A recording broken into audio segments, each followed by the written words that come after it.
চত্বর প্রায় সকল মেয়েরাই শরীরে বাসন্তী রঙা শাড়ি পেঁচিয়ে নানান বাহারে সাজিয়েছে নিজেদের। সাংস্কৃতিক অনুষ্ঠানের জন্য বেশ বড়সড় স্টেজও সাজানো হয়েছে কলেজ মাঠে। আর এই উৎসবের তাগিদে বাহিরের মানুষদের আজ ভিতরে ঢোকার অনুমতি দিয়েছে কলেজ কর্তৃপক্ষ। এই সুযোগ মোটেও হাতছাড়া করেনি জাঙ্কুক।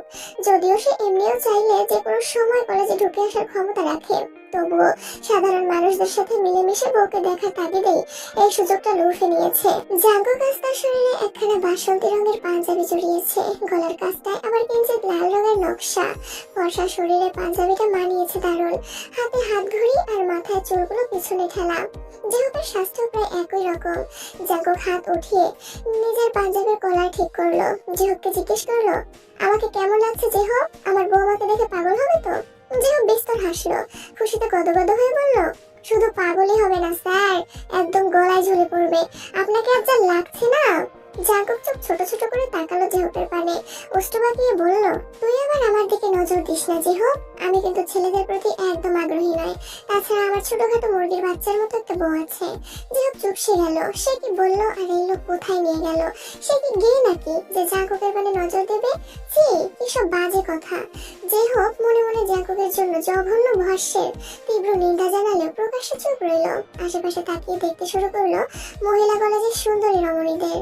জাঙ্কুকও চোখ ঘুরিয়ে আশেপাশে তাকালো একবার, অতবার পেছন ঘুরে অন্যদিকে যেতে উদ্যত হলো। হঠাৎ করে হাতে টান অনুভব করলো ছেলেটা। একরাশ বিরক্তি নিয়ে পেছনে ঘুরে তাকালো জাঙ্কুক। অমনি যেন থমকে গেল। এই তো সেদিন সে ঝগড়টে মেয়েটা। সেই মেয়েটা হঠাৎ করে এত সুন্দরী কিভাবে হলো? উজ্জ্বল শ্যামবর্ণ শরীরে বাসন্তী রঙের শাড়ি জড়িয়েছে সে। ঝগড়টে নারীটা, চুলগুলো খোলা, চোখে মোটা কালো কাজলের প্রলেপ, মুখশ্রীতে হালকা মেকআপ। জাঙ্কুকের হৃদস্পন্দন বেড়ে গেল। দৃষ্টি মুগ্ধ হলো ছেলেটার, কিন্তু পরক্ষণে সে মনকে ধাতস্থ করলো। নিজের হৃদয়ের এমন পাপ কার্যের তীব্র নিন্দা জানালো। মস্তিষ্ক তারা কঠোরভাবে হৃদয়কে শাসালো তার বউ আছে বলে। বউ থাকতে অন্য নারীর বানে তাকানো পাপ, মহা পাপ। জাঙ্কুক ঢোক গিলল নিজের হৃদয়কে পাপ কার্য থেকে বিরত রাখতে।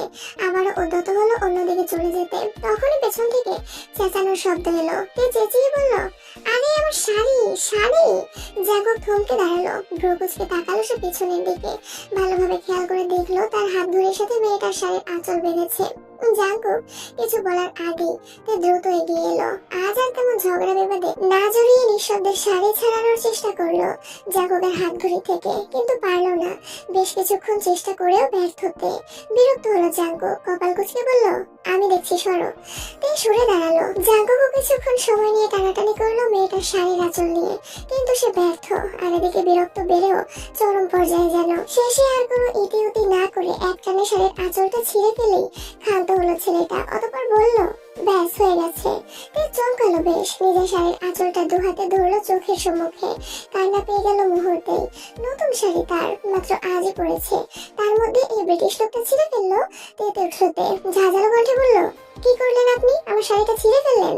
জাঙ্কুক নির্বিকার ভঙ্গিতে জবাব দিল, এভাবে নির্লজ্জের মতো অন্যের ঘড়িতে আটকালে তো ছিঁড়বই। সব দোষ আমার শাড়ির, তাই না? আপনার ঘড়ির কোনো দোষ নেই। আমার শাড়ি যদি নির্লজ্জ হয় তবে আপনার ঘড়িও নির্লজ্জ। মোটেই না, আমার ঘড়ি আমার মতোই সভ্য। ওষ্ঠ বাঁকালোতে তাচ্ছিল্যের স্বরে বলল, আপনি সভ্য, তবে অসভ্য কে?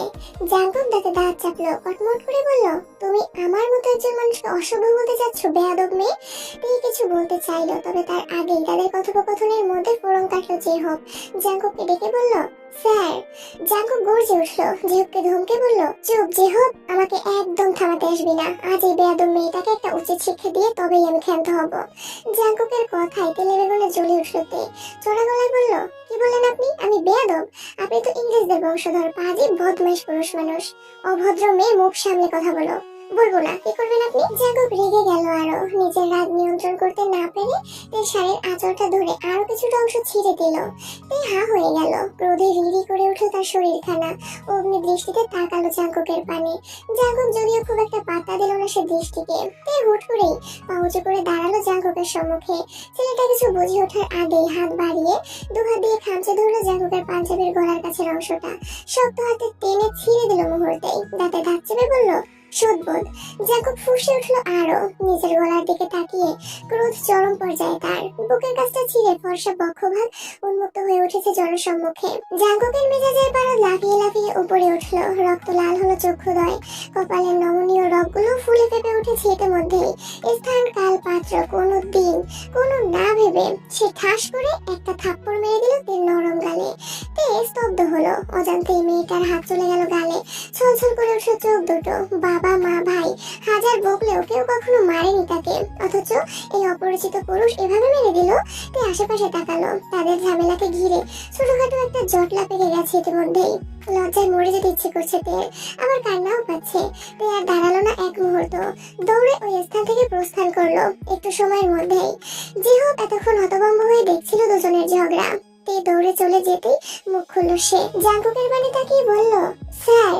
জাঙ্কুক মহা বিরক্ত হয়ে তাকালো জিহবের পানে, কটমট করে বলল, কি হয়েছে? জিহ্বা দ্বারা নিজের দুই অস্ত্র ভেজালো জিহব, আমতা আমতা করে বলল, স্যার এই মেয়েটাই আপনার মুরগির বাচ্চার মতো বউ। জাঙ্কুক বিস্ফোরিত দৃষ্টিতে তাকালো জিহবের পানে, অবিশ্বাস্য কণ্ঠে শুধালো, এই দাজ্জাল মহিলা আমার বউ? জিহব উপর নিচ মাথা ঝাঁকালো, মুখে বলল, জি স্যার, এটাই আপনার মুরগির বাচ্চার মতো এক এবং একমাত্র বউ কিম তেইহং ওরফে তে। জাঙ্কুক হতভম্ব হলো, কিঞ্চিত সময় নিয়ে হুট করেই বুকে হাত দিল। বুকটা কেঁপে উঠলো তার, বুকটা চেপে বলল, জিহব পানি আন, বউ দেখে কেমন কলিজা শুকিয়ে যাচ্ছে আমার, যে কোনো সময় অ্যাটাক ফ্যাটাক হয়ে যেতে পারে। জিহব ভয় পেল, জাঙ্কুকের অ্যাটাক, এর থেকে আতঙ্কের আর কি হতে পারে। ছেলেটা সময় ব্যয় করলো না একটু, দৌড়ে গেল গাড়ির নিকট। গাড়ি থেকে এক বোতল পানি নিয়ে আবার দৌড়ে ফিরে এলো জাঙ্কুকের পানে, ব্যস্ত হাতে বাড়িয়ে দিল পানির বোতলটা।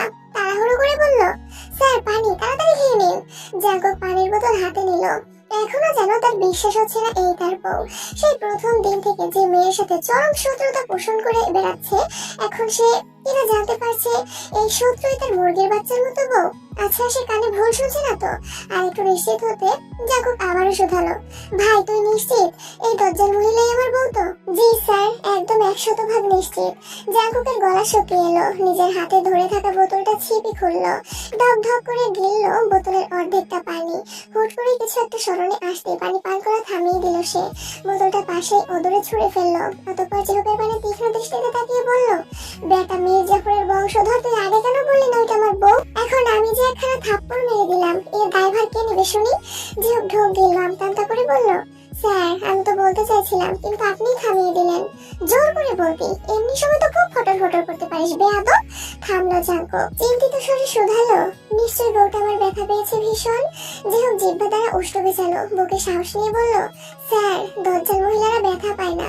সাথে সাথে তেতে উঠল জাঙ্কুক, ঝাঁঝালো কণ্ঠে বলল, চুপ বেয়াদব, আমার বউকে একদম দজ্জাল বলবি না, তাহলে তোকে আমি শুলে চড়াবো। জিহব চুপসে গেল, তবে মনে মনে ভেঙচি কাটতে ভুললো না একটুও। ওষ্ঠ বাঁকিয়ে বের করলো, নিজে নিজে এতক্ষণ বউকে দাজ্জাল দাজ্জাল বলে মুখে ফেনা তুললো, এখন এসেছে বউয়ের প্রতি প্রেম দেখাতে। শালা গিরগিটি কোথাকার। সময় গড়ালো, গোটা একটা রাত কেটে আবারও সকালের দেখা মিলল। জাঙ্কুক আজও সকাল সকালে ছুটে এসেছে তেদের কলেজের সম্মুখে। গতকাল যে কাণ্ড ঘটিয়েছে, তারপর তার বউ ঠিক কিভাবে প্রতিক্রিয়া দেবে তাই ভেবে পাচ্ছে না ছেলেটা। তার উপর জাঙ্কুকের যে শক্ত হাত, নিশ্চয়ই বউটা ব্যথা পেয়েছে ভীষণ। যাই হয়ে যাক না কেন, ওই মেয়েটা জাঙ্কুকের বউ। তাছাড়া তার আর তের মধ্যে যতই ঝগড়া বিবাদ হোক না কেন, তাতে জাঙ্কুকের দোষটা কোনো অংশে কম নয়, দুইজনই সমান দোষী। তার মধ্যে আবার জাঙ্কুক দিয়েছে থাপ্পড়।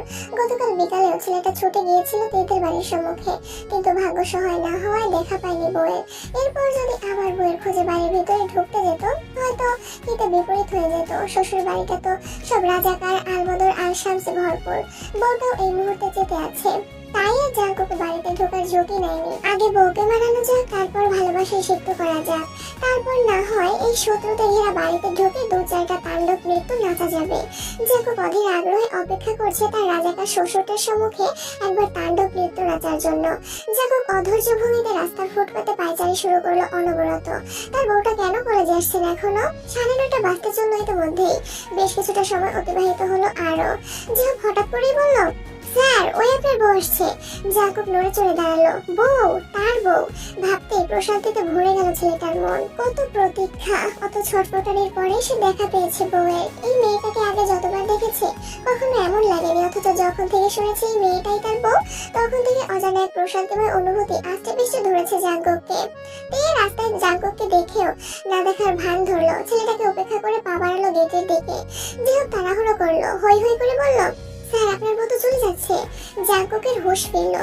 বউ চলে যাচ্ছে দেখে হতদন্ত হয়ে উঠলো ছেলেটা। তাড়াহুড়ো করে ডাকলো, বউ। থামলো জাঙ্কুক, অর্ধেকটা ডেকে বাকিটা গিলে ফেললো। নিজেকে সামলে নিয়ে আবার ডাক দিল, তে। তে থমকে দাঁড়ালো, ভ্রু কুচকে তাকালো পেছন ফিরে। তাকে ডাক প্রদানকারী ব্যক্তিকে দেখে ভ্রুদয় কুচকে এলো আরো। এই লোক আবার তাকে ডাকছে কেন? আবার কোনো ঝামেলা পাকানোর ইচ্ছে আছে এর?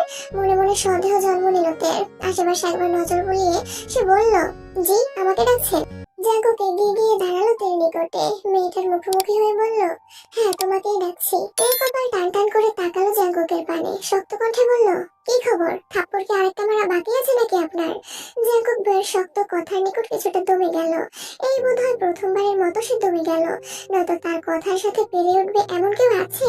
জাঙ্কুক আশেপাশে তাকালো, কি বলবে না বলবে ভেবে পেল না মস্তিষ্ক হাতড়ে। আমতা আমতা করে হুট করেই বলে ফেললো, আসলে কি বলতে চাইছিলাম কি, তোমার গাটা ভীষণ নরম। তে চোখ জোড়া বড় বড় হয়ে গেল তার। কটমট করে সে বলল, অসভ্য অভদ্র পুরুষ মানুষ। জাঙ্কুক ঢোক গিলল। সে যে উত্তেজনায় ভুল করে ফেলেছে বেশ ভালো বুঝতে পারছে, তবুও নিজের ভুলটা প্রকাশ করতে চাইল না তের সম্মুখে। একটু কেসে নিজেকে স্বাভাবিক করার চেষ্টা করলো, অতঃপর বলল, তুমি যদি কাল আমার পাঞ্জাবিটা না ছিঁড়তে আমি তোমাকে থাপ্পড় দিতাম না। তেতে গেল তে। কত সুন্দর, ছেলেটার সব দোষ তার ঘাড়ে দিয়ে দিল। প্রথমে তার নতুন শাড়িটা ছিঁড়ে ফেললো, বলেই না সে লোকটার পাঞ্জাবি ছেড়েছিল, অথচ এখন সে কি সুন্দর অবলীলায় বলে দিল, তুমি পাঞ্জাবি না ছিঁড়লে আমি থাপ্পড় দিতাম না। বেটা ব্রিটিশ। তে দাঁতে দাঁত চাপলো, কটমট করে বলল, ছিঁড়েছি, বেশ করেছি। আপনি আমার শাড়ি ছেড়েছেন, আমি ওটার পাঞ্জাবি ছেড়েছি। আর থাপ্পড়টা ওটা আমি ফেরত দিয়ে দিতাম সাথে সাথেই, যদি আপনি আমার বড় না হতেন। জাঙ্কুক হতবাক হলো, কি বললো তার বউ তাকে? সে যদি বড় না হতো তাহলে তার বউ তাকেও থাপ্পড় দিত। এই প্রথমবার মনে মনে নিজেকে বড় হওয়ার জন্য বেজায় খুশি হলো ছেলেটা। ভাগ্যিস আজ সে বয়সে বড়, নয়তো নির্ঘাত বউয়ের হাতে মায়ের খেতে হতো। এই বড় হওয়ার ব্যাপারটা তাকে বাঁচিয়ে দিল এবারের মতো। তবে পরক্ষণেই মুখ বাঁকালো জাঙ্কুক, তাচ্ছিল্য করে বলল, সারাক্ষণ আমার মতো একটা দামড়া ছেলের সাথে ঝগড়া করার সময় তো তোমার বড় ছোট জ্ঞানে আসে না। তাও যাক, থাপ্পড়ের সময় অন্তত তোমার বড় ছোট জ্ঞানে এসেছে, এই বিষয়ে আমি কৃতজ্ঞ তোমার নিকট। তাই রেগে গেল। জাঙ্কুক যে নিজের কথা দ্বারা অতি সূক্ষ্মভাবে তাকে অপমান করেছে বেশ বুঝলো মেয়েটা। ওদিকে ক্লাসের ঘন্টাও পড়লো বলে তাই আর অতিরিক্ত ঝগড়া বিবাদে নিজেকে জড়ালো না তে। শুধুমাত্র ক্রোধিত কণ্ঠে বলল, আমার থেকে দূরে থাকবেন।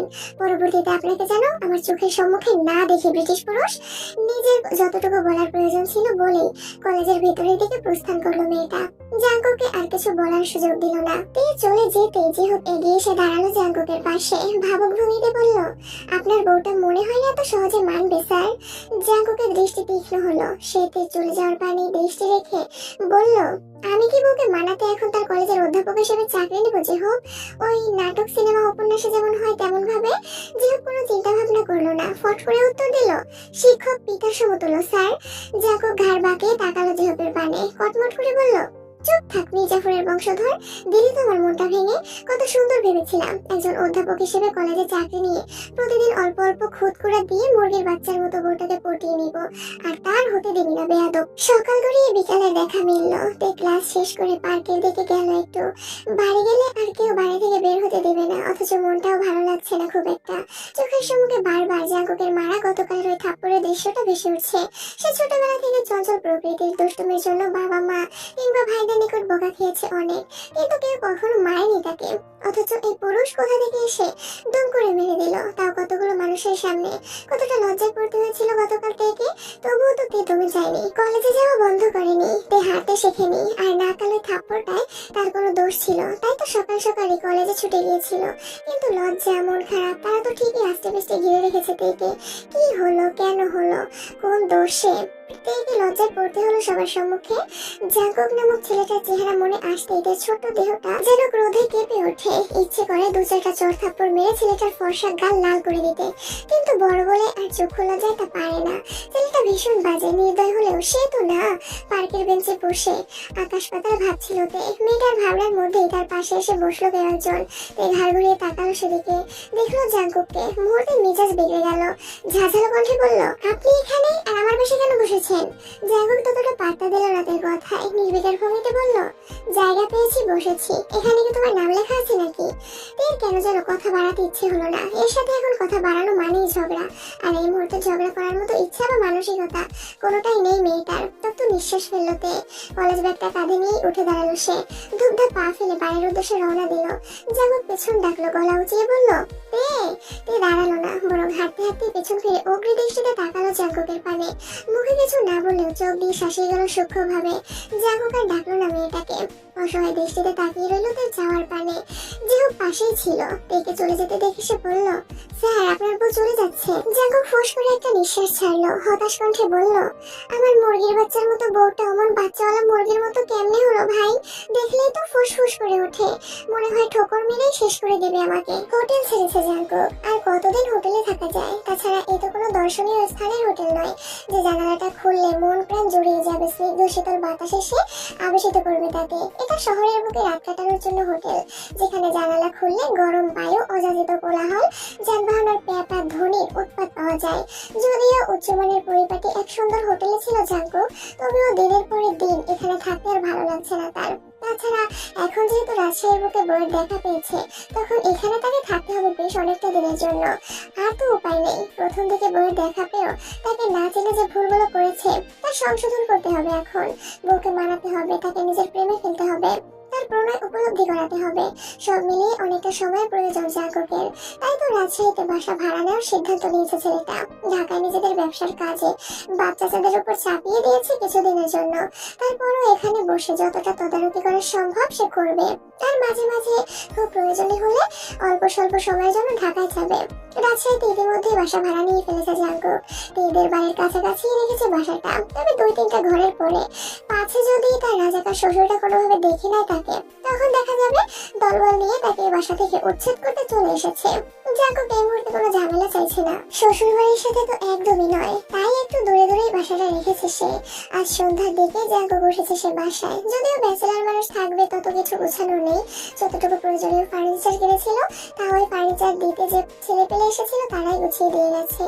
আর বাদ বাকি গোছানোর জন্য তো যেহ পাচ্ছেই। জাঙ্কুক আর ওই গুজগাছের দিকে মনোযোগ না দিয়ে বিশাল আকারে 3টা প্যাকেট নিয়ে বসলো মেঝেতে। যেহ কপাল কুচকালো, পুরো ফ্ল্যাটের জন্য তেমন আসবাবপত্র কিনলো না জাঙ্কুক, অথচ বেশ হম্বিতম্বি করে জনবল দ্বারা এত বড় বড় প্যাকেটগুলো আনালো। এই আছে প্যাকেটগুলোর মধ্যে। যেহেতু হৃদয়ে সন্দেহ জাগলো, সন্ধিয়ান কণ্ঠে সে শুধালো, এর ভিতরে কি আছে স্যার? জাঙ্কুক যেহেবের কথা শুনেও যেন শুনলো না, কোনো উত্তর না দিয়ে সে বেশ গুরুত্ব সহকারে খুললো প্রথমে বড় প্যাকেটটা। সাথে সাথে প্যাকেটের ভেতর থেকে বেরিয়ে এলো এক নারীর চিত্র। যেহেতু বুড়ো কুচকে এলো, এই তার ছবি। তাছাড়া ছবিটি দেখে তো বেশ পুরোনো দিনের কোনো নারীর চরিত্র মনে হচ্ছে। চিত্রকর্মের আদলও বেশ পুরনো, আজকালকার যুগের ন্যায় রঙিন এবং খুব নিখুঁত নয়। আগের দিনের চিত্রশিল্পীদের জ্যামিতিক প্যাটার্নের নয় আঁকা এই চিত্রকর্ম। যেহেবের ভিতরে ভিতরে কৌতূহল অনুভব করলো, কৌতূহলী কণ্ঠে জিজ্ঞেস করলো, এ কার ছবি স্যার? জাঙ্কুক 2 হাত দ্বারা চিত্রকর্মটি দেয়ালে লাগাতে লাগাতে জবাব দিল, আমার মায়ের বংশের পূর্ব নারী ঘসেটি বেগমের চিত্র এটা। যে অবাক হতে গিয়েও অবাক হলো না। জাঙ্কুকের আচার আচরণ, কথাবার্তা সবকিছুর সাথেই সে বেশ পরিচিত। এই বান্দার দ্বারা যে সবকিছুই সম্ভব তা সে জানে। সেখানে এই সামান্য ঘসেটি বেগমের চিত্রকর্ম আর কি। ঘসেটি বেগমের ছবিটা দেয়ালে টানিয়ে পরের আরেকটা প্যাকেট খুললো জাঙ্কুক। এবার প্যাকেট থেকে একজন পুরুষের চিত্রকর্ম বেরিয়ে এলো। এই পুরুষের চিত্র ওই যুগের বলে মনে হচ্ছে না কোনো ক্রমেই। আগের ঘসেটি বেগমের চিত্র নেই আঁকা। যেহেব আবারও কৌতূহলবশত জিজ্ঞেস করলো, এটা কার ছবি স্যার? এবার জাঙ্কুক ফিরে তাকালো যেহেবের পানে। 2 হাতে চিত্রটি যেহেবের সামনে ধরল, অতঃপর বলল, তোর তো একে চেনার কথা। যেহব ভালো করে দেখ, চোখ নাক মুখ সব খুঁটিয়ে খুঁটিয়ে দেখ, দেখবি ঠিক চিনে যাবি। যেহব বিশ্বাস করলো জাঙ্কুকের কথা। বড় বড় চোখ করে সে তাকালো ছবিটার পানে। নিশ্চয়ই এই ব্যক্তি ইতিহাস খ্যাত কোনো পুরুষ মানুষ হবে যাকে যেহেবের চেনার কথা। ইতিহাস খ্যাত ব্যক্তিদের ছাড়া তো আর তেমন কারো চিত্রকর্ম তৈরি করা হতো না তৎকালীন সময়ে। যেহেব সময় নিয়ে খুঁটিয়ে খুঁটিয়ে দেখলো ছবিতে থাকা পুরুষকে। বেশ কিছুক্ষণ নানাভাবে সে চেষ্টা চালালো লোকটাকে চেনার, কিন্তু ফলাফল শূন্য। যেহেব মাথা চলকে বলল, কে এটা? আমি চিনতে পারছি না স্যার। সাথে সাথে নাক মুখ কুচকে ফেলল জাঙ্কুক। নাক ছিটকে বলল, ছি যেহব, তোকে নিয়ে তো এবার আমার লজ্জা হচ্ছে। তুই কিনা শেষে নিজের পূর্বপুরুষদের চিনতে পারছিস না? কেমন ছেলে তুই? যেহেব অবাক হলো, সাথে সাথে কিছুটা লজ্জাও পেল।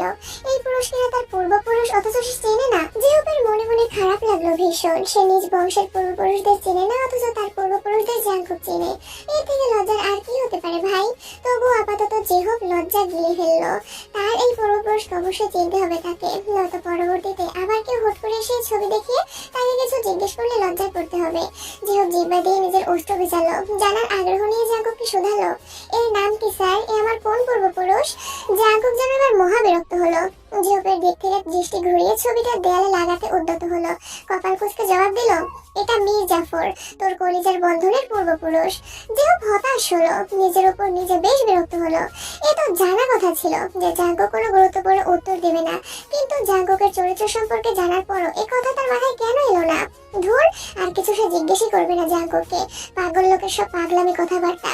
জিহুপের ভাবনার মধ্যেই 3 নম্বর প্যাকেটটা খুললো জাঙ্কুক। তার ভিতর থেকে বেরিয়ে এলো এক পুরুষের ছবি, তবে এই ছবিটা আগের গুলোর মতো পুরনো নয়। যদিও এটা কোনো অংশের চিত্রকর্ম বলে মনে হচ্ছে না, এটা ক্যামেরাবন্দি কোনো ছবি মনে হচ্ছে। জিহুপ জিজ্ঞেস করবে না ভেবেও কৌতূহলী হয়ে পড়লো। কোনো কিছু না ভেবে জিজ্ঞেস করে ফেললো, এটা কার ছবি? জাঙ্কুক দেয়ালে ছবিটা লাগালো, ছবির পানে দৃষ্টি রেখেই বলল, হবে কোনো এক রাজাকারের। আমার রাজাকার শ্বশুরটার ছবি সংগ্রহ করতে পারিনি, তাই আপাতত অন্য একজন রাজাকারের ছবি টানিয়ে দিয়েছি। তবে শ্বশুরের ছবি সংগ্রহ করতে পারলে এবার তার স্থান শ্বশুরের ছবিটায় লাগিয়ে দেবো, নিশ্চিত থাক। জিহুপ ফুস করে একটা নিঃশ্বাস ছাড়লো। সে জানতো এমন কিছুই জাঙ্কুকের মুখ থেকে বের হবে। তারপরও কেন জিজ্ঞেস করে নিজের কান নষ্ট করলো কে জানে। জিহুপ মাঝে মাঝে ভেবে পায় না সৃষ্টিকর্তা এই জাঙ্কুক নামক প্রাণীকে কি দ্বারা সৃষ্টি করেছে।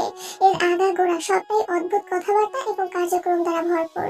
জাঙ্কুক ছবিগুলো দেয়ালে টানিয়ে হুট করেই ফ্লোরে টানটান হয়ে শুয়ে পড়লো।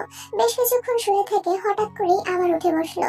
জিহুপের পানে তাকিয়ে বেশ ভাবুক ভঙ্গিতে বলল, আমার নতুন ঘর, নতুন সংসার, বউকে নিয়ে তো অন্তত একটাবার দেখানো প্রয়োজন, তাই না জিহুপ? জিহুপ সাথে সাথে তাল মিলালো জাঙ্কুকের কথায়। তার হাতে হ্যাঁ মিলিয়ে বলল, জি স্যার, ম্যামকে ছাড়া আপনার এই ঘর একদম অসম্পূর্ণ। কিন্তু জিহুপের কথা শুনে চোখ জোড়া চকচক করে উঠলো জাঙ্কুকের। আনন্দের সহিত সে বলল, তাহলে তোর ম্যামকে নিয়ে আয় তাড়াতাড়ি। জিহুপ ভরকালো, আমতা আমতা করে বলল, আমি কিভাবে আনবো? জাঙ্কুক চোখ ছোট ছোট করে তাকালো জিহুপের পানে, থমথমে কণ্ঠে বলল, তা আমি কি জানি? তুই যখন বললি আনা প্রয়োজন তখন নিয়ে আসবি, কিভাবে আনবি তা তুই জানিস। তবে আগামীকাল সকালের মধ্যে আমার বউকে আমি আমার বাসায় চাই, নয়তো তোকে আমি ঠুস করে গলি করে ঠাস করে উপরে পাঠিয়ে দেবো। কথাটা বলে জাঙ্কুক উঠে দাঁড়ালো। জিহুপকে আর কিছু বলার সুযোগ না দিয়ে ধুকদা পা ফেলে নিজের কক্ষের উদ্দেশ্যে প্রস্থান ঘটালো। জিহুপ বেচারা আবেগে ফ্লোরে বসে পড়লো ঠাস করে। কি বিপদে পড়লো সে?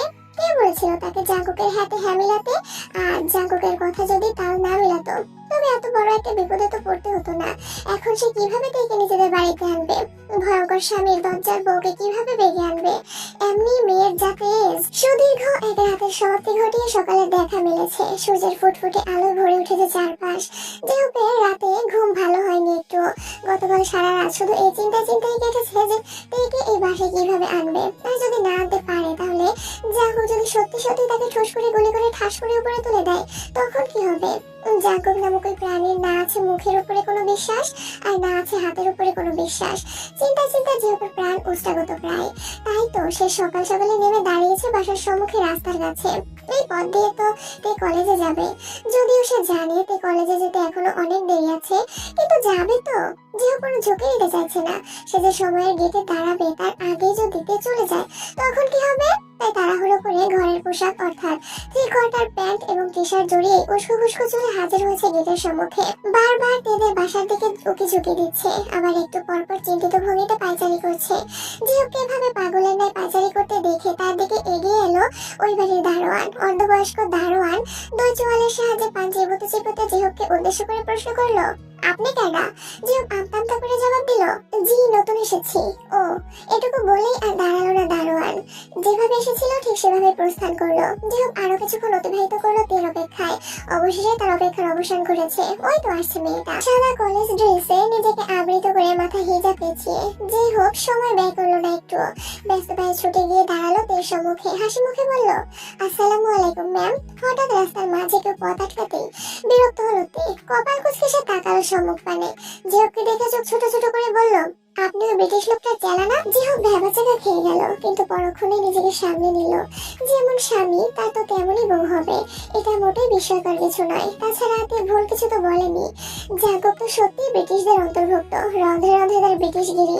এত বছর পড়াশোনা এবং ব্যবসার সুবাদেও ইংল্যান্ডেই ছিল জাগব। তপ্ত নিঃশ্বাস ফেলল জিহব। এখন আর নিজ কাজ ব্যতীত অন্য সব চিন্তা ভাবনার সময় নেই। ফ্ল্যাট থেকে যখন বেরিয়েছিল তখন দেখে এসেছিল জাগব ঘুমাচ্ছে।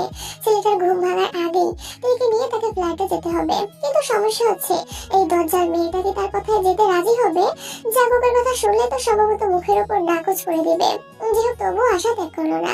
কিছুটা ইতস্তত করে বলল, আপনি একটু আমাদের বাসায় আসবেন ম্যাম? জিহবের হঠাৎ এহেন কথায় কপালে ভাঁজ পড়ল তের। তারা এখনো অপরিচিত একে অপরের নিকট। শুধুমাত্র এই মাঝে মধ্যে কিছু দুর্ঘটনা আর ঝগড়ায় তাদের সাক্ষাৎ। তাছাড়া ওই ব্রিটিশ লোকটাও যে খুব একটা ভালো তা নয়। তার উপর তাকেও সে সহ্যই করতে পারে না। যদি সহ্য করতেই পারতো তবে কি আর সেদিন ওভাবে সকলের সম্মুখে থাপ্পড় দিতে পারতো? সেদিনের কথা স্মরণে আসতে মেজাজ বিগড়াল তের। হৃদয়ে জমে থাকা ক্রোধ ডালা পালা মেলে দিল। ঝাঁঝালো কণ্ঠে মেয়েটা বলল, ওই ব্রিটিশ লোকটার বাসায় আমি যাব? কখনো যাব না। জিহব যেন আগে থেকে জানতো তে এমন কিছুই বলবে। সে নিজের গলার স্বর একটু নরম করলো, অনুরোধের স্বরে বলল, প্লিজ চলুন না ম্যাম। কেন, আপনার স্যারের আমাকে আরেকটা থাপ্পড় মারার বাকি আছে নাকি? না মানে, জিহবকে আর বলতে দিল না তে। তার কথার মাঝেই বলল, পাগলা কুকুরে কামড়িয়েছে আমাকে যে আমি নিজে যেচে ওই ব্রিটিশ লোকটার গুহায় প্রবেশ করব? আমার পরে যাচ্ছি আমি। কথাটা বলেই তে সম্মুখ পানে পা বাড়ালো। জিহব তাড়াহুড়ো শুরু করলো। একটা বার যদি তে এখান থেকে চলে যায়, তারও নির্ঘাত উপরে চলে যাওয়ার টিকিটটা নিশ্চিত হয়ে যাবে। জিহব হন্তদন্ত হয়ে পিছু নিল তের। আর কোনো উপায় না পেয়ে চট করে বলল, আসলে আমার স্যার খুব অসুস্থ তো, তাই আপনাকে একটু আসতে বলেছিলাম আমাদের বাসায়। এছাড়া আর কিছুই নয়। জাগবের অসুস্থতার খবর শুনে তো থমকে দাঁড়ালো। যতই শত্রুতা হোক, একটা লোক অসুস্থ এর কথা শুনে নিশ্চয় চলে যাওয়া কোনো বিবেকবান মানুষের কর্ম নয়। থেকে দাঁড়াতে দেখে একটু সাহস পেল জিহব। জিহ্বা দিয়ে অস্ত্র ভিজিয়ে কিছুটা করুণ স্বরে বলল, আসলে আমরা এই রাজশাহী শহরে নতুন, কাউকে চিনি না তেমন, কোনো আত্মীয় স্বজনও নেই আমাদের এখানে। যত ঝগড়াই বা যাই হোক না কেন, আমরা অল্প স্বল্প চিনলেও এখানে আপনাকেই চিনি শুধুমাত্র। তাই আর কি বলছিলাম, আপনি যদি একটু আমার সাথে আসতেন ভালো হতো। স্যার হঠাৎ অসুস্থ হয়ে পড়েছেন, বাসায় শুধুমাত্র আমিই ছিলাম। এই একা পুরুষ মানুষ কি থেকে কি করবো বুঝতে পারছিলাম না, তাই তো আপনাকে যেতে বলছি। কথাটা বলে একটু থামলো ছেলেটা। মলিন কণ্ঠে বলল, যাক, আপনি যদি না আসতে চান তাহলে তো আর কিছু করার নেই। এমনিও স্যার আপনার সাথে খুব একটা ভালো ব্যবহার করেনি। দেখি আর কাউকে পাই কিনা। আপনাকে বিরক্ত করার জন্য দুঃখিত। খারাপ লাগলো জিহবের কথা শুনে। সে পুরো দৃষ্টিতে তাকালো ছেলেটার পানে। তার পা থেকে মাথা পর্যন্ত অবলোকন করে মনে হলো ছেলেটা সত্যিই বলছে। হয়তো তার স্যার অসুস্থ। পোশাক আশাক, চোখ মুখেও বেশ চিন্তিত মনে হচ্ছে জিহবকে। তবে তুই ব্রিটিশ লোকটা একটু বেশি অসুস্থ। আর না করতে পারলো না। যতই হোক ছেলেটা অসুস্থ। জাগব হয়তো খারাপ লোক, ব্রিটিশ, কিন্তু সে তো না। একজন মানুষ অসুস্থ, আর সাহায্য করার মতো কেউ নেই শুনেও হাত পা গুটিয়ে কিভাবে বসে থাকবে সে? রাজি হলো জিহবের সাথে যেতে। ঝামেলাহীন ভাবে উত্তর দিল, চলুন দেখি কি হয়েছে আপনার স্যারের। জিহব খুশি হলো ভীষণ। যাক, অবশেষে বুদ্ধি কাজে লেগেছে। রাজি হয়েছে, এর মানে এই যাত্রায় তার জীবনটা বেঁচে গেল। জিহব উৎফুল্ল হয়ে তেকে সাথে নিয়ে ফ্ল্যাটে ঢুকলো। এদিক ওদিক দৃষ্টি ঘুরিয়ে চোখে পড়লো জাগবের কক্ষের দরজা খোলা। জিহব ভাবলো স্যারকে একটা সারপ্রাইজ দেওয়া যাক। নিশ্চয়ই হঠাৎ করে বউকে দেখে চমকে যাবে এবং সে তার উপর খুশিও হবে। তাই জিহব আর ইতি উতি না করে তেকে নিয়ে সোজা জাগবের কক্ষে এলো। কিন্তু কি, জাগব কোথায়? বিছানা তো খালি। তে আর জিহব দুজনই আশেপাশে খুঁজতে শুরু করলো জাগবকে। ওয়াশরুম থেকে মৃদু পানির শব্দ কর্ণে আঘাত হানলো তাদের। দুজনই নিশ্চিন্ত হলো জাগব ওয়াশরুমে। এই পর্যন্ত সব ঠিকঠাকই ছিল, কিন্তু বিপত্তি বাঁধলো এরপরে। ওয়াশরুমে বসে বেশ উচ্চস্বরে গান ধরলো জাগব।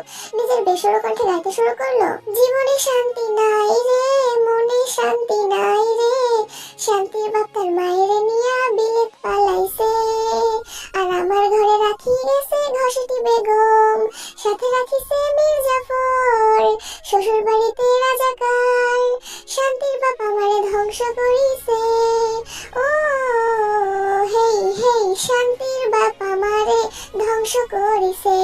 জাগবের কণ্ঠে এমন উদ্ভট মিলহীন বেসুরে গান শুনে মাথাটা ঘুরে গেল তের। মেয়েটার খুব করে মনে পড়লো তার প্রিয় কার্টুন ডোরেমনের কথা। আজ কেন যেন মনে হচ্ছে ডোরেমনের জিয়ান টিভি ছেড়ে তার ফাটাবাস কণ্ঠ নিয়ে জাগবের উপর ভর করেছে। আর সে ঠিক ওই ডোরেমন কার্টুনের জিয়ানের গান শোনার পর সবাই যেমন জ্ঞান হারাতো তেমনই জ্ঞান হারাবে ভাব। তবে শেষ পর্যন্ত তে জানটা রক্ষা পেল। জাগব তার বিখ্যাত গান থামালো। সাথে সাথে স্বস্তির নিঃশ্বাস বেরিয়ে এলো মেয়েটার বক্ষভাগ থেকে। বাবা কি ঘূর্ণিঝড় নামক গানই না শেষ করেছে। তবে এত কিছুর মধ্যে মেয়েটা একটা জিনিস বেশ ভালো করে বুঝেছে, জাঙ্গো কোনো অসুস্থ টসুস্থ নয়। এই বড় ব্রিটিশের চেলা ছোট ব্রিটিশ যে হোক তাকে মিথ্যা বলে এখানে নিয়ে এসেছে। যেমন জিয়ানের চাপে পড়ে নোবিতা মিথ্যা বলে শিজুকা, সুনিও, ডোরিমন এবং অন্যান্যদের নিয়ে আসতো তার গান শোনাতে, তেমনি এই চেলাটাও তাই করেছে। তাই কটমট করে তাকালো জিহুপের পানে। জিহুপ ঢোক গেল, মিনমিনিয়ে বলল, আমি তো অসুস্থ দেখে গিয়েছিলাম, হঠাৎ সুস্থ হলো কিভাবে বুঝতে পারছি না। দুজনের কথোপকথনের মধ্যে ওয়াশরুম থেকে জাঙ্কুকের ফাটা কণ্ঠে আবারও নতুন গান ভেসে এলো। এবার সে আগের থেকেও জোরে জোরে গাইতে শুরু করলো। আমি জোয়ান একটা হাঁসের বাচ্চা, মুরগির বাচ্চার সাথে আমায় বাবায় দিছে বিয়া। আমি জোয়ান একটা হাঁসের বাচ্চা, মুরগির বাচ্চার সাথে আমায় বাবায় দিছে বিয়া। গানটা গাইতে গাইতে ওয়াশরুম থেকে বেরিয়ে এলো জাঙ্কুক। আশেপাশে তার কোনো খেয়াল নেই। কোমর অব্দি শুভ্র রাঙা একখানা তোয়ালা দ্বারা আবৃত করে নিজের কণ্ঠের গানে তালে তালে সে কোমরে দুলিয়ে যাচ্ছে। নগ্ন বক্ষে মুক্ত দাঁড়ার মতো পানিতে বিন্দু বিন্দু পানি নিয়ে বিছানার নিকট গিয়ে দাঁড়ালো সে। শার্ট প্যান্ট সব বিছানার উপরেই রাখা। জাঙ্কুক গান গাইতে গাইতে বিছানার উপর থেকে একখানা শার্ট হাতে নিয়ে পাশ ফিরে তাকাতে চমকে উঠলো। তার মুরগির বাচ্চার মতো বউটা তার পানি তাকিয়ে আছে গোল গোল চোখে। জাঙ্কুক ভ্রু কুঁচকালো, ওষ্ঠ বাঁকিয়ে বলল, কি গো মুরগির বাচ্চা, আগে তো রাতের আধারে স্বপ্নে এসে আমার ইজ্জত লুট করতে, এখন দেখছি দিনে দুপুরে আমার ইজ্জত লুটের উদ্দেশ্যে চলে এসেছো। জিহুপ শুনলো জাঙ্কুকের কথা। বেচারা বেশ বুঝলো তার ছাড় মেয়েকে কল্পনা হিসেবে নিচ্ছে। তাকে এখনই জাঙ্কুকের ভুলটা ভাঙাতে হবে, নয়তো পরে তার উপরেই আবার চোটপাট চালাবে। রুক্ষ কণ্ঠে বলবে, বেটা মির্জাফরের বংশধর, তুই আগে কেন বললি না ওটা কল্পনা নয় সত্যি? এখন তোর ম্যাম যে আমার সব দেখে নিয়েছে, দায়ভার কে নেবে? জিহুপ একটু এগিয়ে গেল জাঙ্কুকের পানে, গলার স্বর একটু বাড়িয়ে বলল, স্যার ম্যাম আপনার কল্পনাতে আসেনি, সত্যিই এসেছে। জিহুপের কথা ধ্যান ভাঙলো জাঙ্কুকের, ধরফড়িয়ে উঠলো সে। এর মানে তার কল্পনা নয়, সত্যি মেয়েটা এখানে এসেছে, আর এই অবস্থায় তার সামনেও দাঁড়িয়ে আছে। সাথে সাথে চেঁচিয়ে উঠলো জাঙ্কুক, চট জলদি বলল, আমার মুরগির বাচ্চা এখানে কেন? পরক্ষণে আমার ছেলেটা দু হাতে নিজের কোমরে জড়ানো তোয়ালেটা আঁকড়ে ধরলো, হড়বড় করে বলল, ভাগ্যিস কোমরে তোয়ালেটা ছিল, নয়তো আমার মানিজ্য ততক্ষণে লজ্জায় গলায় দড়ি দিয়ে আত্মহত্যা করতো। তাই অতবাক হলো, কি সব বলছে পুরুষ, মাথাটা তার কি সব গেছে নাকি? অবাক কণ্ঠে বলল, মানিজ্য গলায় দড়ি দিতে পারে? জাঙ্কুক কপাল টান করে তাকালো তের পানে, অতঃপর বলল, কেন, ওদের তোমার মানুষ বলে মনে হয় না? আহম্মক বনে গেল, কি বলছে পুরুষ, মানিজ্য তোমার মানুষ হলো কবে থেকে? মানিজ্য মানুষ তো দূরে থাক, ধরা ছোঁয়ারও কোনো বস্তু নয়। ছোটবেলা থেকে সে মানিজ্য শুধুমাত্র মুখে মুখেই শুনে এসেছে, কখনো এদের চোখে দেখার সৌভাগ্য পর্যন্ত হয়নি। আর এই পুরুষ কিনা বলছে মানিজ্য মানুষ। এই বোকা বোকা কণ্ঠে বলল, মানিজ্য মানুষ হলো কবে থেকে? জাঙ্কুক নির্বিকার ভাবলেশীন ভাবে বলল, মানুষ এখনো হয়নি তো, হবে ভবিষ্যতে। ভাবছি বউয়ের সাথে পরিবার পরিকল্পনায় বসবো খুব শীঘ্রই। মুরগির বাচ্চা আর হাঁসের বাচ্চা মিলে গোটা 25 টিয়া পাখির বাচ্চার মতো ছাও পোড়ার জন্ম দেব। তারপর সেই ছাও পোড়ার মধ্যে বেছে বেছে দুটোর নাম দেব মান এবং ইজ্জত। তাই ভরকে গেল, ভরকানো কণ্ঠে বলল, মুরগির বাচ্চা আর হাঁসের বাচ্চা মিলে টিয়া পাখির বাচ্চা কিভাবে হয়? জাঙ্কুক বিরক্ত হলো ভীষণ। তার মতো এত বিচক্ষণ একজন মানুষের বউ কিনা এত বোকা, তার এইটুকু কথার মানে বুঝতে পারছে না। নিশ্চয়ই ওই রাজাকার শ্বশুর আলবদর আর আল শামসদের মধ্যে থেকে বউটার মস্তিষ্ক ভাবে ফুলে উঠেছে। জাঙ্কুকের এখন ভীষণ খারাপ লাগছে। কেন সেদিন বাচ্চা বউটাকে বিয়ের আসরে ফেলে ইংল্যান্ডে পাড়ি জমিয়েছিল? সেদিন যদি সে বিদেশে না গিয়ে বউকে আপন করে নিত, বাচ্চা বউটাকে নিজের কাছে রেখে কোলে পিঠে করে মানুষের মতো মানুষ করত, তাহলে নিশ্চয়ই বউটার এতটা মাথা মোটা হতো না। জাঙ্কুক বিরক্তি ভরা কণ্ঠে বলল, আমি বললেই কি ওরা হাঁস মুরগি আর টিয়া পাখির বাচ্চা হবে নাকি? এগুলো তো আমি ওদের ভালোবেসে বলি, বাস্তবে তো এরা সবাই মানুষের বাচ্চা। তার মাথা ঘুরে উঠলো।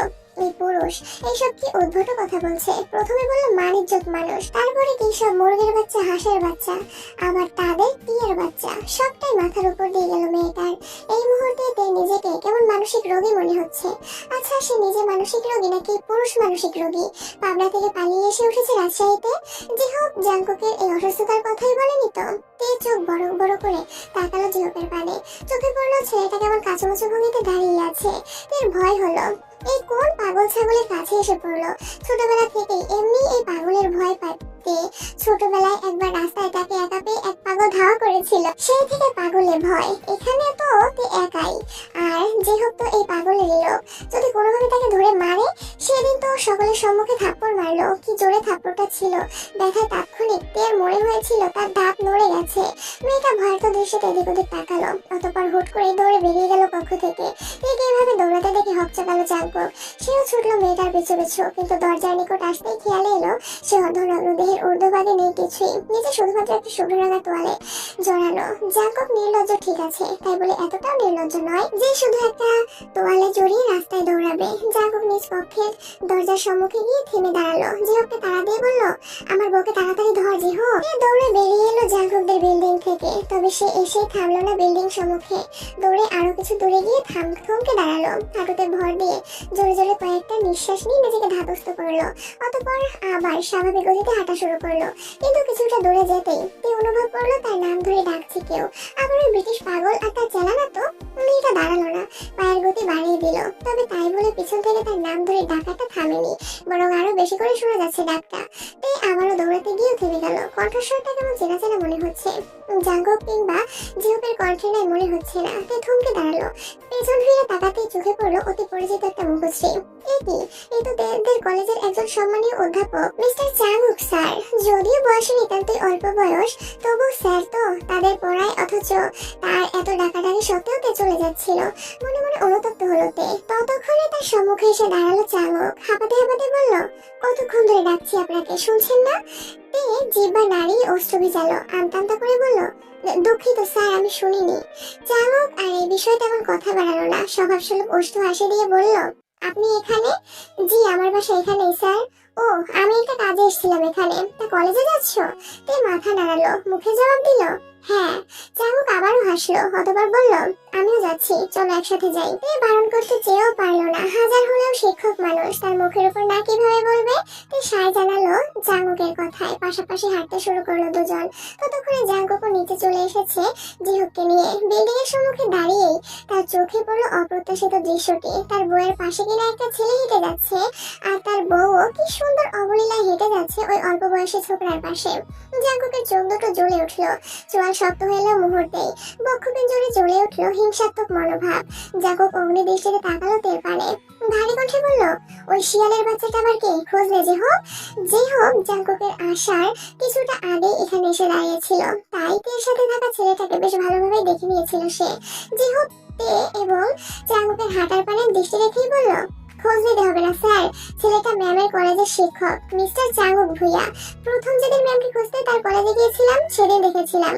জিহোপের কথায় জাঙ্গুকের ক্রোধ যেন বাড়লো আরো, কপালের রগগুলো ফুলে ফেপে নীলচে হয়ে ধরা দিল সাথে সাথে। থমথমে কণ্ঠে সে বলল, মহিলা কলেজে কেন অল্প বয়সী শিক্ষক থাকবে? দেশে কি মহিলা শিক্ষক কিংবা বয়স্ক শিক্ষকের অভাব পড়েছিল? জিহোপ তাকালো জাঙ্গুকের ক্রোধিত মুখ পানে, আমতা করে বলল, আমি আগেই বলেছি স্যার, শিক্ষক পিতার সমতুল্য। জাঙ্কুক কটমট করে তাকালো জিহোপের পানে, কটমট করে বলল, চুপ থাক আহাম্মক, তোর এই বেটাকে কোন দিক থেকে আমার বউয়ের বাপ মনে হচ্ছে? এই বেটার সাথে কি এখন আমার শাশুড়িকে বিয়ে দেওয়া যাবে? এই বেটাকে আমার শাশুড়ির মতো অর্ধ বুড়ির পানে দুষ্ট দৃষ্টি দিবে? উল্টো এর হাব ভাব দেখে মনে হচ্ছে এটা আমার শাশুড়ির মেয়ের দিকে দুষ্ট দৃষ্টি দেওয়ার জন্য প্রস্তুত। যেও আর কিছু বলার অবকাশ পেল না। জাঙ্কুক তো ভুল কিছু বলেনি, আর তাছাড়া এই চাঙ্গুক বেটার হাব ভাব খুব একটা ভালো ঠেকলো না তার নিকট। কলেজের স্যাররা থাকবে ভাব নিয়ে, তাদের আচরণ হবে অন্যরকম। তা নয়, এ তো ছাত্রীর পেছনে পেছনে দৌড়ে ছাত্রীর সাথে ভাব বিনিময় করে। কোন কলেজের শিক্ষক ছাত্রী তার ডাকে সাড়া না দিলে পেছন পেছন দৌড় শুরু করে? নিশ্চয়ই চাঙ্গুক শিয়ালের মনে অন্য কিছু চলছে। সময় গড়ালো, তের কলেজ ছুটি হয়েছে মাত্রই। কলেজের সম্মুখে গাড়ি নিয়ে দাঁড়িয়ে আছে জাঙ্কুক এবং জেহোপ, অপেক্ষা করছে তের জন্য। মেয়েটাকে গেট থেকে বেরিয়ে আসতে দেখে গাড়িতে উঠে বসলো জাঙ্কুক। তে তাদের গাড়ির কাছাকাছি আসতে একটু গলা বাড়িয়ে বলল, গাড়িতে উঠে এসোতে। আচমকা কারো এমন কথায় হকচকালো মেয়েটা, তবে পরক্ষণে পাশ ফিরে জাঙ্কুককে দেখে ভ্রু কুঁচকে এলো, সাথে কিছুটা ভয়ও লাগলো। এই পাগলটা আবার এখানে কেন চলে এসেছে? আগে তো তাকে একদম দেখতেই পারতো না, আর এখন পিছনে ছাড়ছে না। এদের উদ্দেশ্য কি? তারপর আবার গাড়িতে উঠতে বলছে, কোথায় না কোথায় নিয়ে গুম করে দিবে, বা তার সাথে কোনো খারাপ কাজও করতে পারে। কথাগুলো ভাবতে আটকে উঠলো তের কিশোরী হৃদয়। আজকাল কোনো মেয়েই তো নিরাপদ নয়। রোজই পত্রিকা খুললে অসংখ্য মেয়েদের সম্ভ্রম হারানোর হাহাকার চোখে পড়ে, সেখানে এই লোক তোদের অপরিচিত। তের হৃদয়ে ভয় হানা মেলল। দু হাতে সে খামচে ধরলো নিজের কলেজ ড্রেসের দুই পাশ। তখনই আবার ভেসে এলো জাঙ্কুকের ভারী কণ্ঠ। থমথমে কণ্ঠে সে বলল, গাড়িতে উঠে এসো। তে আর দেরি করলো না একটু, জাঙ্কুকের পানে একবার তাকিয়ে আবারও দৌড় শুরু করলো সম্মুখের দিকে। জাঙ্কুকের কপালে ভাঁজ পড়লো। এমনি সকালে অন্য পুরুষের সাথে দেখে মেজাজটা চটে ছিল, এখন আবার এই মেয়ে তাকে উপেক্ষা করলো। সকালেও তাকে উপেক্ষা করে দৌড়ে চলে গেল, এখন আবারও। অথচ সকালে পরপুরুষের সাথে কি সুন্দর হেসে খেলে হেঁটে গেল, শরীরের রক্ত যেন টকবগিয়ে ফুটে উঠলো ছেলেটার। লম্বা লম্বা পা ফেলে সে এগিয়ে গেল তের পানে। দুপুরের দিকে রাস্তা ফাঁকা থাকায় অল্পতেই মেয়েটাকে ধরে ফেললো জাঙ্কুক। তে তবুও জাঙ্কুকের হাত থেকে পালানোর চেষ্টা চালালো, কিন্তু ছেলেটা ছাড়লো না তাকে, বরং এক প্রকার টেনে হিঁচড়ে ছুঁড়ে ফেললো গাড়ির ভিতরে। অতঃপর নিজেও গাড়ির ভিতরে ঢুকে বসলো। তের এক হাত শক্ত করে ধরে জিহুকে আদেশের সুরে বলল, বাইরে যা তুই। জাঙ্কুকের আদেশ আসতে দেরি, কিন্তু জিহুকের বাইরে যেতে দেরি হলো না। জিহুক যেন টুক করে লাফিয়ে গাড়ির বাইরে পড়লো, সাথে সাথে গাড়ির দরজা লক করে দিল জাঙ্কুক। তের হাত ছেড়ে দিয়ে গা এলিয়ে দিল সিটের সাথে। তের ভয় আরো বাড়লো। আগে তো তাও একজন সুস্থ মানুষ, জিহুক তাদের সাথে ছিল, আর এখন সে একা একটা অর্ধ পাগল ব্রিটিশ পুরুষের সাথে গাড়ির ভিতরে।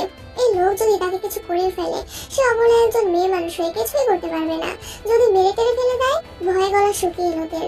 না না, এই পরিস্থিতিতে কোনোভাবেই তাকে দমে গেলে চলবে না। যে করেই হোক নিজেকে নিরাপদ রাখতে হবে, এখান থেকে বেরোতে হবে অতি দ্রুত। তে দুই হাত উঁচিয়ে গাড়ির জানালায় আঘাত করতে শুরু করলো, চেঁচিয়ে বলল, কেউ আছেন? দয়া করে সাহায্য করুন আমাকে, এই খারাপ লোকটা আমাকে তুলে নিয়েছে। জাঙ্কুক নিজের চোখ দুটো বন্ধ করে নিল, তার ছেলে স্বরে বলল, তুমি ভয় পেলে চিৎকার করলে, অথচ তুমি জানলেই না পৃথিবীতে এই মুহূর্তে সর্বাপেক্ষা আমার নিকটে তুমি নিরাপদ বেশি। স্বামী আমি তোমার। এই নিজের চিৎকার চেঁচামেচিতে জাঙ্কুকের বলা নিচু কণ্ঠের একটা শব্দ তার কর্ণে পৌঁছালো না। ছেলেটা শেষ এক পলক তাকালো ব্যস্ত তের পানে, অতঃপর চোখ বন্ধ করে পড়ে রইল আগের মতোই। তে কতক্ষণ চিৎকার চেঁচামেচি করলো, অতঃপর ক্লান্ত হয়ে নিশ্চুপ হয়ে গেল। জাঙ্কুক চোখ মেলে তাকালো তের পানে, অস্ত্র বাঁকিয়ে বলল, দম শেষ। তে কটমট করে তাকালো জাঙ্কুকের পানে, ঝাঁঝালো কণ্ঠে বলল, আপনি আমাকে এখানে কেন তুলে এনেছেন? বদলোক একটা। জাঙ্কুক নড়ে চড়ে উঠলো, সোজা হয়ে বসে গাড়ির পেছনের দিক থেকে একটা বোতল বের করে আনলো। পানির বোতলটা তের পানে বাড়িয়ে দিয়ে বলল, পানিটা খেয়ে নাও। ইস, হাঁপিয়ে গেছো একদম। এ পানির বোতলটা হাতে নিল না, বরং তেতে উঠে কণ্ঠে বলল, খাবো না আমি আপনার পানি, নামিয়ে দিন আপনি আমাকে। জাঙ্কুকের মেজাজটা সেই সকাল থেকেই চটে আছে। বউ তার, যার জন্য দীর্ঘ সময় অপেক্ষা করেছে, খুঁজতে খুঁজতে ছুটে এসেছে সেই সুদূর ঢাকা থেকে রাজশাহীতে, তবুও বউকে নিজের করে পায়নি। সেই বউ কিনা তার চোখের সম্মুখে তাকে উপেক্ষা করে অন্য পুরুষের পাশ ঘেঁষে রাস্তায় হাঁটে, আর যত অভিনয় তার সম্মুখে। জাঙ্কুক তবুও নিজেকে যথাসম্ভব নিয়ন্ত্রণে রাখার চেষ্টা চালাচ্ছে। সে কখনোই চায় না এই বাচ্চা বউটার উপরে তার ক্রোধের লেশ মাত্র পড়ুক। জাঙ্কুক জোরে জোরে কয়েকটা নিঃশ্বাস নিয়ে নিজেকে স্বাভাবিক করার চেষ্টা করলো। কিছুটা স্বাভাবিক কণ্ঠেই বলল, মুরগির বাচ্চা মুরগির বাচ্চার মতোই থাকো, এভাবে বাচ্চাওয়ালা মুরগির মতো ফুসফুস না করে পানিটা গলায় ঢালো। চিৎকার চেঁচামেচি করতে করতে ঘেমে গেছো, আমাকে নিয়ে আপনাকে এত ভাবতে হবে না, আমাকে নামিয়ে দিন এক্ষুনি। কাট কাট কণ্ঠস্বর, দাঁতে দাঁত চাপলো জাঙ্কুক, নিজেকে যথাসম্ভব নিয়ন্ত্রণে রেখে বলল, নামিয়ে দেবো অবশ্যই, তবে তোমার বাসা পর্যন্ত গিয়ে। আমি আপনার সাথে যাবো না ব্রিটিশ বদলোক।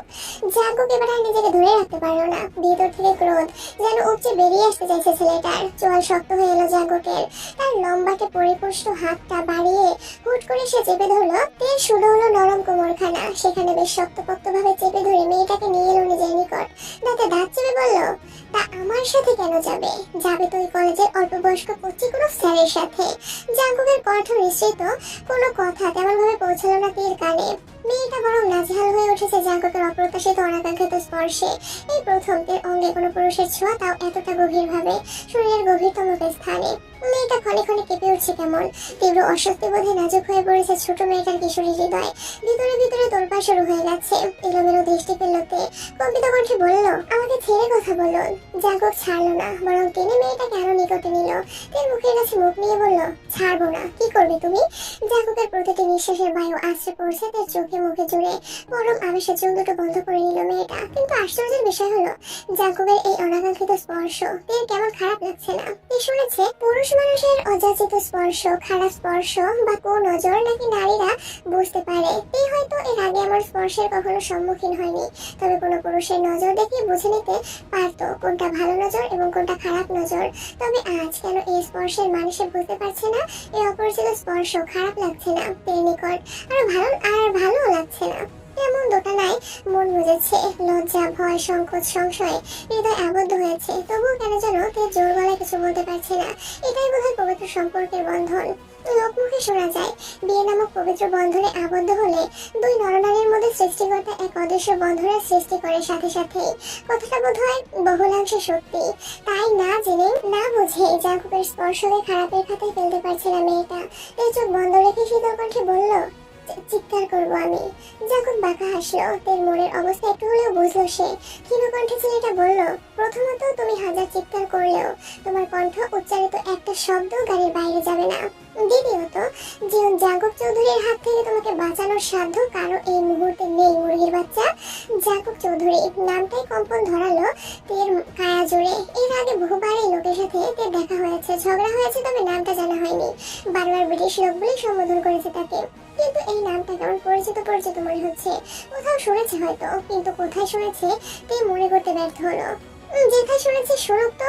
এখন এই লোকটার থেকে নিজেকে মুক্ত করাই মেয়েটার একমাত্র লক্ষ্য হওয়া উচিত।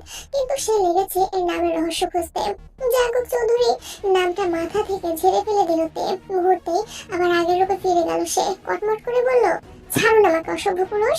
জাঙ্কুক দাঁতে দাঁত চাপলো, কটমট করে বলল, ছাড়লেই ওই চ্যাংড়া ছেলের কাছে যাবে নাকি, সেই পায়তারা করছো? তে দেখলো দৃষ্টিতে তাকালো জাঙ্কুকের পানে। তখন থেকেই জাঙ্কুক স্যারকে নিয়ে এই লোক অপমানের পর অপমান করে যাচ্ছে। কেন? জাঙ্কুক স্যারের সাথে তার কোনো সম্পর্ক আছে নাকি? নেই তো। শুধুমাত্র আজ সকালে একসাথে একটু কলেজে এসেছে, তাই এই লোক এত কথা বানিয়ে ফেললো। তে ফুঁসে উঠলো, ঝাঁঝালো কণ্ঠে বলল, আমি যার কাছে খুশি যাব, আপনার কি? আপনি কোন অধিকারে আমাকে এসব কথা বলছেন? জাঙ্কুক রেগে গেল, খাবলে ধরলো মেয়েটার নরম কোমরের ভাঁজ। ক্রোধ হেসে বলল, কোন অধিকারে বলছি তা তোমার রাজাকার বাপকে জিজ্ঞেস করো। সে খুব ভালোভাবে চেনে আমাকে, আর আমার অধিকারটাও তার জানা সম্পূর্ণভাবে। এতে গেল উচ্চ কণ্ঠে বলল, একদম আমার বাবাকে উল্টাপাল্টা কথা বলবেন না। আমার বাবা মোটেই রাজাকার নয়, বরং আপনি ব্রিটিশ। জাঙ্কুক মুখ বাঁকালো, নির্লিপ্ত হয়ে বলল, তোমার বাপটা রাজাকার, ভাই দুটো আল বদর আল শামস। তোমার গোষ্ঠী শুদ্ধ সব বেইমানের দল, শুধুমাত্র তুমি ছাড়া। মুখ সামলে কথা বলুন। জাঙ্কুক আলতো হাসলো, তের পানে আরেকটু ঝুঁকে বলল, মুখ সামলাবো না আমি? কি করবে? মুখে চুমু খাবে? তেমন ইচ্ছে থাকলে দ্রুত কাজটা সেরে ফেলো, শুভ কাজে দেরি করতে নেই, জানো না তুমি? হতভম্ব হয়ে গেল, সবকিছু যেন মাথার উপর থেকে চলে গেল। এতক্ষণ না হয় চেপে ধরেছে ক্রোধের বশে, আর এখন চুমু খাওয়ার কথা বলছে। আগে তো ভেবেছিল এই লোক শুধুমাত্র ব্রিটিশ, তারপরে আবিষ্কার করলো এই ব্রিটিশের পাশাপাশি আত পাগল, এখন অসভ্যও বটে। ছি ছি, চরিত্রের কি শ্রী! এর হতবাকের মাঝে তাকে ছেড়ে দিল জাঙ্কুক। ঠিকঠাক হয়ে বসে পকেট থেকে মোবাইলটা বের করে জিহবকে মেসেজ করলো, গাড়িতে আয়। জিহব প্রায় সাথে সাথেই গাড়িতে এলো। ড্রাইভিং সিটে বসে গাড়ি স্টার্ট করলো দ্রুততার সাথে। এরপর সময় কেটে গেল খুব দ্রুত। এমনিও কলেজ থেকে তের বাড়ির দূরত্ব বেশি নয়, তার উপর মেয়েটা চুপচাপ বসে রয়েছে গাড়ির সিটে। জিহব কিছুক্ষণের মধ্যেই তাদের বিল্ডিং এর সম্মুখে এসে গাড়ি থামালো। জাঙ্কুকের আদেশেই তেদের বাসার সম্মুখে আর নিল না। পরে দেখা যাবে ওই রাজাকারদের দল তাদের একসাথে দেখে কোনো গন্ডগোল লাগিয়ে দিবে। গাড়ি থামার বেশ কিছুক্ষণ অতিবাহিত হওয়ার পরও তেকে গাড়ি থেকে নামতে না দেখে বুড়ো কুচকালো জাঙ্কুক। কপাল ভাঁজ করে বলল, নামবে নাকি তোমার বাসা পর্যন্ত যাব? পরে তোমার রাজাকার বাপ আল বদর আর আল শামস ভাই আমার সাথে দেখে ফেললে কিন্তু আমার কোনো দোষ নেই। ফুঁসে উঠে তাকালো জাঙ্কুকের পানে, তবে বলল না কিছুই। এখন এই লোকের সাথে বাদ বিতণ্ডতায় জড়িয়ে দেরি করার ইচ্ছে নেই কোনো। এমনিতেই এই আত পাগলের পাল্লায় পরে অনেকটা সময় দেরি হয়ে গেছে মেয়েটার। তাই ফোঁস করতে করতে গাড়ি ছেড়ে বাইরে নেমে দাঁড়ালো। তীব্র ক্রোধ নিয়ে ঠাস করে লাগালো দরজাটা, অতঃপর হন করে হাঁটা দিল সম্মুখ পানে। জাঙ্কুক হেসে ফেললো বইয়ের রাগ দেখে, বিড়বিড়িয়ে বলল, আহ, মুরগির বাচ্চার মতো বউটা আমার। জিহব সম্মুখে বসে লুকিং গ্লাসে দেখলো জাঙ্কুকের হাসি মুখটা। কেমন যেন জাঙ্কুকের কার্যকলাপে সায় দিতে পারছে না সে। বউকে যেহেতু হাতে পেয়েছে, তাদের বিয়ের কথাটা বলে দিলেই তো পারে। এত অভিনয় করে সময় নষ্ট করার কি দরকার? তবে এই কথাগুলো জাঙ্কুকের সম্মুখে বলার সাহস পায় না ছেলেটা। আবার না বলেও থাকতে পারছে না, অধৈর্য লাগছে তার। বেশ কিছুক্ষণ সময় নিয়ে নিজের ভিতরে সাহস সঞ্চয় করলো জিহব। অতঃপর জাঙ্কুককে শোধালো, স্যার আপনি ম্যামকে এখনো বলে দিচ্ছেন না কেন সে আপনার বউ, আপনাদের বিয়ে হয়েছিল? থামলো জিহব, আমতা করে আবার বলল, একবার সত্যিটা বলে দিলেই তো হয়, সব ঝামেলা শেষ হয়ে যায়। এসব লুকোচুরি খেলার মানে কি স্যার? জাঙ্কুক হাসলো, গাড়ির সিটের সাথে গা এলিয়ে দিয়ে বলল, বউয়ের সাথে লুকোচুরি খেলতে ভালো লাগছে জিহব। বউটার বিভ্রান্তিকর মুখশ্রী হৃদয়ে প্রশান্তি দিচ্ছে। তত নিঃশ্বাস ফেললো জিহব, বিড়বিড়িয়ে বলল, এই প্রশান্তি না আবার অশান্তির কারণ হয়ে দাঁড়ায়। জিহবের নিচু স্বরে বলা কথাগুলো জাঙ্কুকের কর্ণে ঠিকঠাক ভাবে পৌঁছালো না। ব্রো উঁচিয়ে এসে শুধালো, কিছু বললি? জিহব এড়িয়ে যেতে চাইলো জাঙ্কুককে। এই কথাগুলো শুনলে আবার কি নাকি বলে আত্মাগল লোকটা কোনো বিশ্বাস নেই তো। জিহব কণ্ঠস্বর স্বাভাবিক রেখে বলল, তেমন কিছু না স্যার, বিকেলের তেজহীন সূর্য দুপুরের ন্যায় আর প্রচন্ড গরম এবং তেজ ছড়াচ্ছে না সে। আবহাওয়া বেশ সদয় আজ, মৃদু শীতল বাতাস বসে চারপাশে। আবহাওয়ার এমন অনুকূল রূপ দেখে জিমিন এসে জুটেছে তেদের বাড়িতে। উদ্দেশ্য তেকে নিয়ে বাইরে বেরোবে, কিছু কেনাকাটা করার আছে তার। প্রথমেতে রাজি না হলেও জিমিনের জোরাজোরিতে না করতে পারলো না আর। দুই বান্ধবী একদম সেজেগুজে কক্ষ থেকে বেরিয়ে এলো। এখন শপিং এ যাবে, তারপরে একটু ঘুরবে। শেষে পরন্ত বিকালে গধূলি লগ্নকে সাক্ষী রেখে ফুচকা খেয়ে বাড়িতে ফিরবে। তবে তাদের এই এত পরিকল্পনা টিকলো না খুব বেশিক্ষণ। বসার কক্ষে আসতেই পরিকল্পনায় ভাটা লাগিয়ে দিল সুগা। ছেলেটা বসেছিল বসার কক্ষের সোফাতে। দুই বান্ধবীকে এত সেজেগুজে বেরোতে দেখে ভ্রুযুগল কুঁচকে এলো সুগার। থমথমে কণ্ঠে প্রশ্ন করলো, কোথায় যাচ্ছিস? জিমিন আর তে থমকে দাঁড়ালো সাথে সাথেই। জিমিন মেয়েটা জড়সড় হয়ে দাঁড়ালো তের পাশেই। এমনি ভাই বাবারা যতই ভালোবাসা দিক না কেন, সময়ে শাসন করতেও পিছপা হয় না তারা। তাছাড়া তার এক একটা ভাইয়ের যে শরীর ভর্তি ক্রোধ, তে আমতা আমতা শুরু করলো। ভেঙে ভেঙে বলল, এই বাইরে যাচ্ছিলাম একটু, জিমিনের কিছু কেনাকাটা করার আছে তো তাই। সুগা আর চোখে তাকালো ভীত জিমিনের পানে। মেয়েটা তাকে অজানা কারণেই ভয় পায় সর্বদা। কখনো এই মেয়ের উপরে নিজের কোনো ক্রোধ প্রকাশ করেছে বা ক্রোধে দু চারটা থাপ্পড় মেরেছে তাও তো নয়। তারপরও কেমন যেন মেয়েটা তার সম্মুখে আসলে গুটিয়ে যায়। অন্যদের বেলায় তো বেশ প্রাণোচ্ছল চঞ্চল থাকে, তাহলে তার দোষটা কি? তাকে কেন ভয় পাবে? তত্ত্ব নিঃশ্বাস ফেললো সুগা। বসা থেকে উঠে দাঁড়িয়ে বলল, চল আমিও যাবো তোদের সাথে। সুগার সাথে যাওয়ার কথা শুনে যেন আঁতকে উঠলো দুই বান্ধবী। জিমিন খামছে ধরলো তের হাত। তাদের সাথে সুগা যাওয়া মানে সকল পরিকল্পনাতে জল ঢালা। সুগা তাদের বাসা থেকে সোজা শপিং মলে নিয়ে যাবে, সেখান থেকে আবার খাইয়ে দাইয়ে বাড়িতে নিয়ে আসবে। কোথাও ঘোরাঘুরি হবে না, আর ফুচকা খাওয়া তো হবেই না। তে জিহ্বা দ্বারা নিজের দুই অস্ত্র ভিজিয়ে নিল, অতঃপর বলল, তোমাকে যেতে হবে না ভাইয়া, আমরা দুই বান্ধবী তো আছি, যাবো আর চলে আসবো।